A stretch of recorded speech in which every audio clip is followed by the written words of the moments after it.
ખેડામાં વધુ એકવાર રફતારનો કહેર સામે આવ્યો છે। ખેડા તારાપુર રોડ પર ત્રાજ ગામ પાસે હિટ એન્ડ રનની ઘટના બની। શ્વાનને રોટલી ખવડાવવા આવેલા ત્રાજ ગામના સુરેશભાઈ રફતારનો ભોગ બન્યા। બેફામ સ્પોર્ટ્સ બાઇક ચાલકે સુરેશભાઈને ટક્કર મારતા મોત નીપજ્યું। અકસ્માત સર્જી બાઇક ચાલક ફરાર થયો હતો। માતર પોલીસે ઘટના સ્થળે પહોંચી વધુ તપાસ હાથ ધરી। આ જગ્યાએ નિત્યક્રમ મુજબ સુરેશભાઈ રમણભાઈ પટેલ દરરોજ કૂતરાનો રોટલી નાખવા માટે આવતા હતા અને અહીંયા આગળ અજાણ્યો ઈસમ બાઇક ચાલક આવીને ટક્કર મારી દીધી છે અને માતરથી ખેડા લઈ ગયા તો ખેડા સિવિલ હોસ્પિટલમાં લઈ ગયા તો ત્યાં આગળ એક સુરેશભાઈને મૃત જાહેર કર્યા હોય એવું જાણવા મળેલ છે। સાયકલ હતી જોડે અને જ્યાં બાઇક વાળો છે એ ફૂલ સ્પીડમાં આવીને એમના પાછળથી ટક્કર મારી। જેવી ટક્કર મારી હવે છે ને પેલા ભીતમાં પછડાયું એમનું માથું અને તઈ ને તઈ ઓફ થઈ ગયા। કૌશિક વિરામ માટે આપ જોડાયેલા રહો ગુજરાતની number 1 news channel news 18 Gujarati સાથે।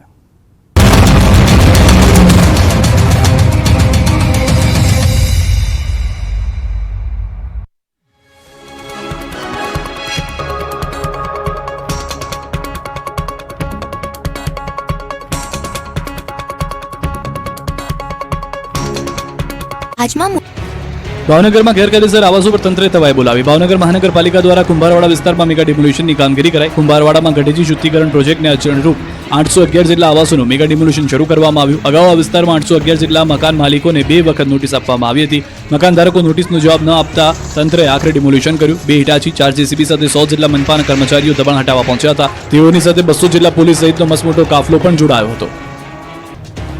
બિસ્માર રસ્તાને લઈને ભાવનગરના જિલ્લાના કેટલાક વિસ્તારોમાં લોકો ત્રાહિમામ પોકારી ઉઠ્યા। જિલ્લાના જેસર ગામ સહિત આજુબાજુના વિસ્તારમાં રહેતા લોકોને જાણે કે કાળા પાણીની સજા મળી હોય તેવું અનુભવી રહ્યા છે, કારણ કે ઘણા સમયથી રસ્તાના હાલ બેહાલ છે। છેલ્લા 3 વર્ષથી જેસર અને પાલીતાણા વચ્ચેનો રોડ નહીં બનતા લોકોને મુશ્કેલીનો સામનો કરવો પડી રહ્યો છે। પાલીતાણા જેસર વચ્ચે 22 થી વધુ ગામોને જોડતો આ રોડ છેલ્લા 3 વર્ષથી બિસ્માર થતા લોકોને ભારે હાલાકીનો સામનો કરવાનો વારો આવ્યો છે। સ્થાનિકો દ્વારા તંત્રને અનેકવાર રજૂઆત કરવા છતાં આજ દિન સુધી રોડ નવો નહીં બનતા લોકોમાં રોષ જોવા મળી રહ્યો છે। આ રસ્તા પરથી નીકળો તો મગરની પીઠ પર ચાલતા હોય તેવું લાગે, કારણ કે આ રોડ પર રોડ જેવું કંઈ રહ્યું જ નથી। જ્યાં જુઓ ત્યાં ખાડાઓ અને કાંક જ દેખાય છે। ખાડા ભરેલો રસ્તો જોતા જ આસપાસના વિસ્તારના લોકોને પારાવાર મુશ્કેલીનો સામનો કરવાનો વારો આવ્યો છે। ત્યારે આ વિસ્તારમાં ક્યારે નવો રોડ બનશે અને ક્યારે લોકોને આ બિસ્માર રોડથી મુક્તિ મળશે તેવા સવાલો અહીંના લોકો કરી રહ્યા છે। અમદાવાદની એલજી હોસ્પિટલમાં બપોરે લાઇટ ગુલ થતા અફરાતફરી મચી ગઈ। 10 મિનિટ સુધી લાઇટ ન આવતા લિફ્ટમાં લોકો ફસાઈ ગયા। જોકે લાઇટ ગુલ થવાના મામલે હવે રાજકારણ ગરમાયું છે। વિપક્ષ નેતા શહેજાદ ખાન પઠાણે એલજી હોસ્પિટલની મુલાકાત લીધી। એએમસી વિપક્ષ નેતાએ કહ્યું કે કમિશનર સહિત હોસ્પિટલની બેદરકારીથી આ ઘટના બની છે। એએમસી બાઉન્સર પાછળ 244 કરોડ રૂપિયા ખર્ચ કરે છે, પરંતુ હોસ્પિટલના સુવિધાના નામે મીંડું છે। લાઇટ ગુલ થવા મુદ્દે કાર્યવાહી કરવાની પઠાણે માંગ કરી છે। સાથે તેમણે હોસ્પિટલમાં જઈ ચેકિંગ પણ કર્યું। તો આ મુદ્દે એલજી હોસ્પિટલના મેડિકલ સુપ્રિન્ટેન્ડન્ટે પણ પ્રતિક્રિયા આપી। તેમણે કહ્યું કે ગઈકાલે જનરેટર ચાલુ કરવામાં થોડો સમય લાગતા બપોરના 8 મિનિટ સુધી લાઇટ બંધ રહી હતી, જોકે તેમાં કોઈ જાનહાની થઈ નથી। વિરામ બાદ આપનું સ્વાગત છે। નવસારી શહેરમાં રખડતા ઢોરનો આતંક યથાવત છે। રાત્રે પગપાળા જતી દાંડીવાડના વૃદ્ધાને ગાયે અડફેટે લેતા ગંભીર રીતે ઇજાગ્રસ્ત થયા। વૃદ્ધા પરિજનની ખબર કાઢવા માટે ગયા હતા। ત્યાંથી પરત ફરતી વખતે અચાનક ગાય આવીને વૃદ્ધાને દૂર ફેંકી દીધી।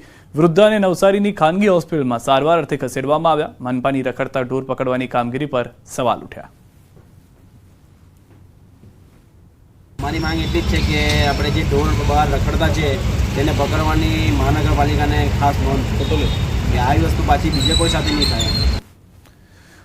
વસો પોલીસ મથકમાંથી દારૂની બોટલો ચોરી કરતા પોલીસ કર્મીને સજા ફટકારાઈ છે। ડ્રાઈવરની ફરજ બજાવતા પોલીસ કર્મીએ પોલીસ સ્ટેશનમાંથી પકડાયેલા દારૂની 4135 બોટલોની ચોરી કરી હતી। ટુકડે ટુકડે દારૂની બોટલોની ચોરી કરી બુટલેગર કુલ 16,54,000 રૂપિયાનો દારૂ વેચ્યો હોવાનો ખુલાસો થયો છે। ત્યારે કોર્ટે આરોપી શબ્બીર ખાનને 2 વર્ષની સખત કેદની સજા અને 1 લાખનો દંડ ભરવાની સજા ફટકારી હતી।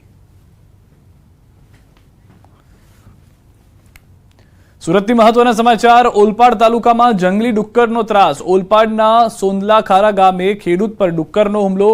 પશુ ચરાવવા ગયેલા ખેડૂત પર ડુક્કરે હુમલો કર્યો છે। ડુક્કરે યુવક પર શરીરે બચકા ભરતા શરીરે ઈજા થતા હોસ્પિટલ ખાતે સારવાર અર્થે ખસેડાયા છે। એ ડુક્કરનો ત્રાસ એટલો બધો વધી ગયેલો છે કે રાતના ખેતર જવું હોય તો બી તકલીફ પડે એવું છે। એકલા તો ખેતર જવાતું જ નથી હવે। એટલે ડુક્કર માટે કોઈ સરકાર પગલાં લે, એના માટે પગલાં કોઈ લે સૂચિત તો સારું, નક્કી તો ખેતી કરવી અઘરી છે। તો સુરતમાં આદમખોર દીપડાનો પણ આતંક છે। ખેતરમાં કામ કરતા મજૂર પર કર્યો હતો હુમલો। બારડોલીના ઉતારા ધામડોદ સીમની ઘટના છે। દીપડાના હુમલાથી લોકોમાં ભયનો માહોલ છે। આંબાવાડીમાં કામ કરતા મજૂર પર દીપડાના હુમલાથી સ્થાનિક લોકોમાં ફફડાટ જોવા મળ્યો। લોકોએ કહ્યું કે અગાઉ પણ આવી ઘટના બની હતી, ત્યારે ફરી દીપડાના હુમલાથી વન વિભાગ સતર્ક થઈ ગયું છે.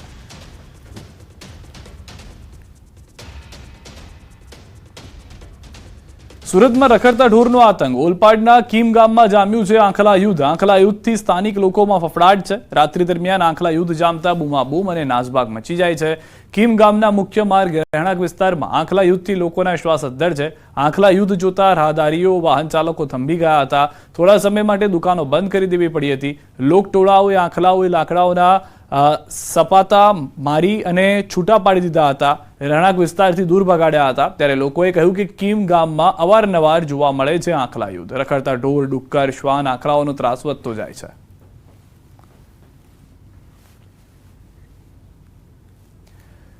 પાકિસ્તાનમાં ટામેટાની નિકાસ બંધ હોવાને કારણે ખેડૂતોને ભારે મુશ્કેલીનો સામનો કરવો પડી રહ્યો છે. ટામેટા પાકેલા હોવા છતાં ખેડૂતો તેમને ઉતારવા માટે તૈયાર નથી, કારણ કે તેમને યોગ્ય ભાવ મળતા નથી. હાલ ટામેટાના ભાવ માત્ર ₹2 કિલો સુધી પહોંચી ગયા છે. મહેસાણાના કડીના ખાખરિયા ટપ્પા વિસ્તારમાં 20થી વધુ ગામડાઓમાં ઉગાડવામાં આવ્યા છે ટામેટા, અને આ ટામેટા સમગ્ર ભારતમાં વિતરિત થાય છે. 10 વર્ષ પહેલા પાકિસ્તાનમાં ટામેટાની નિકાસ થતી હતી, પરંતુ હવે તે બંધ છે. જો નિકાસ ફરી શરૂ થાય તો ખેડૂતોને વધુ સારી કિંમત મળી શકે છે. હાલમાં 26 કિલોના 1 કેરેટની કિંમત માત્ર ₹60 છે, જે ખેડૂતને બિલકુલ પોસાય તેમ નથી. ખેડૂતોને ત્યાં જે મજૂર આવે છે તેની મજૂરી કરતાં પણ ખેડૂતોને હાલમાં ઓછા ભાવ મળી રહ્યા છે. અત્યારે ભાવ માર્કેટમાં લઈ જાય તો જમાલપુર માર્કેટમાં લઈ જઈએ તો 70-80 રૂપિયા, તો ₹60 ખર્ચો લાગે તો ₹20 વધે. એના તો અહીંથી ડાયરેક્ટ ખેડૂત 30-40માં કેરેટ આપી દે, એટલે ભાડા ખર્ચા ના નીકળે એના હિસાબથી. બહાર નિકાસ થાય તો ખેડૂતને 5 પૈસા વધારે મળે એમ. મજૂરી વીઘે અમારે તો લગભગ 25,000 રૂપિયા તો મજૂરી ખર્ચો થઈ જાય. આ બાંધવાનું, દોરી ને એવું બધું. તારને દંડાની એવું લાવી એટલે ₹30 તો અમારે દંડો આવે છે. તાર ₹100 કિલો. એ બધું ગણવી એટલે અમારે વીઘે 40,000 રૂપિયા ઈ અને 15,000 રૂપિયા ઉધડ હાલે જમીનની વીઘે.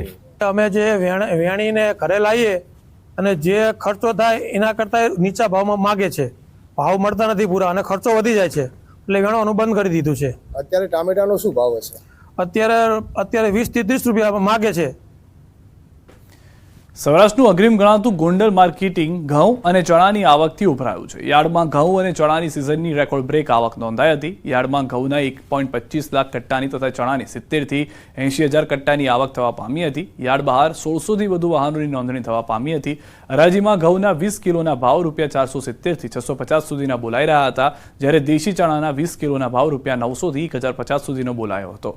યાર્ડના સત્તાધીશો દ્વારા ઘઉં અને ચણાની આવકને લઈને અન્ય જાહેરાત ન કરવામાં આવે ત્યાં સુધી આવક સદંતર બંધ કરવામાં આવી છે. સમગ્ર સૌરાષ્ટ્રભરમાંથી ખેડૂતો પોતાની જણસી વેચવા માટે ગોંડલ માર્કેટિંગ યાર્ડમાં આવતા હોય છે. આજે આવક ચાલુ કરતા ઘઉંની આવક 1 લાખથી 1.25 લાખ જેવા કટ્ટા ઘઉંની આવક થઈ છે. સાથોસાથ ચણા પણ, એમાં સફેદ ચણા, દેશી ચણા બંને મેળવી 70થી 85,000 ગુણી ચણા પણ આવેલ છે. એટલે આખું માર્કેટિંગ યાર્ડ અત્યારે ફૂલ ભરાઈ ગયું છે. આવક ચાલુ છે, સાથોસાથ વેચાણ પણ ચાલુ છે.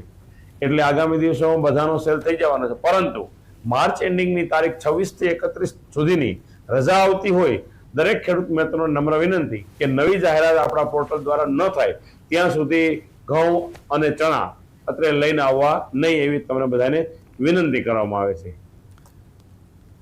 રંગીલા રાજકોટમાં રોગચાળો વકર્યો છે. ડબલ ઋતુના કારણે રોગચાળો વકર્યો છે. ખાનગી અને સરકારી હોસ્પિટલો ઉભરાઈ છે. શરદી, ઉધરસ, તાવ, ઝાડા ઉલટીના કેસ વધ્યા છે. મનપા આરોગ્ય અધિકારી જયેશ વાકાણીએ કહ્યું, ડબલ ઋતુના અનુભવને કારણે રોગચાળો વકર્યો છે. તાપમાનને લઈને મનપા દ્વારા ગાઈડલાઈન જાહેર કરવામાં આવી છે. ભારે તાપમાં કઈ રીતે પોતાને સાચવી શકો, મનપા દ્વારા ગાઈડલાઈન જાહેર કરવામાં આવી છે. બાંધકામ સાઇટ પર શું ધ્યાન રાખવું તેની ગાઈડલાઈન જાહેર કરવામાં આવી છે.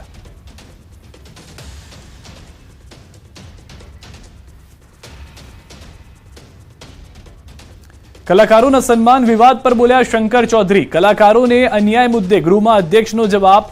પિક્ચરના કલાકારોને બોલાવવાના બાકી. પિક્ચરના કલાકારોમાં તેમને પણ બોલાવીશું. અમિત ચાવડાએ ગૃહમાં ઉઠાવ્યો હતો મુદ્દો. અમિત ચાવડાને અટકાવી અધ્યક્ષે જવાબ આપ્યો. તો હાલમાં જે જાણકારી મળી રહી છે, જે રીતે વિક્રમ ઠાકોર નારાજ હતા, તેઓએ કહ્યું હતું કે કેટલાક લોકોને બોલાવ્યા પરંતુ તેમને અને તેમના સમાજમાંથી કોઈને આમંત્રણ આપવામાં નથી આવ્યું, જેને લઈને પહેલેથી જ કોંગ્રેસ આક્રમક જોવા મળી રહ્યું છે. ગૃહમાં અધ્યક્ષને આ સવાલ પૂર્ણ થાય તે પહેલા જ અધ્યક્ષે જવાબ આપી દીધો છે. કલાકારોના સન્માન પર શંકર ચૌધરીએ જવાબ આપ્યો છે. પિક્ચરના કલાકારોને બોલાવવાના બાકી છે, પિક્ચરના કલાકારોને પણ બોલાવીશું. અમિત ચાવડાએ ગૃહમાં જે સવાલ ઉઠાવ્યો હતો તેમને અટકાવીને અધ્યક્ષે આ જવાબ આપી દીધો છે. કલાકારો જે અત્યારના આવ્યા હતા તે પિક્ચરના કલાકારો ન હોવાની સ્પષ્ટતા પણ થઈ ચૂકી છે. સૌથી વધારે મહત્વની વાત એ છે કે પિક્ચરના કલાકારો હવે આવશે અથવા તો જે પિક્ચરના કલાકારોને બોલાવવામાં આવવાના છે તેમાં વિક્રમ ઠાકોરનું પણ નામ હોઈ શકે છે.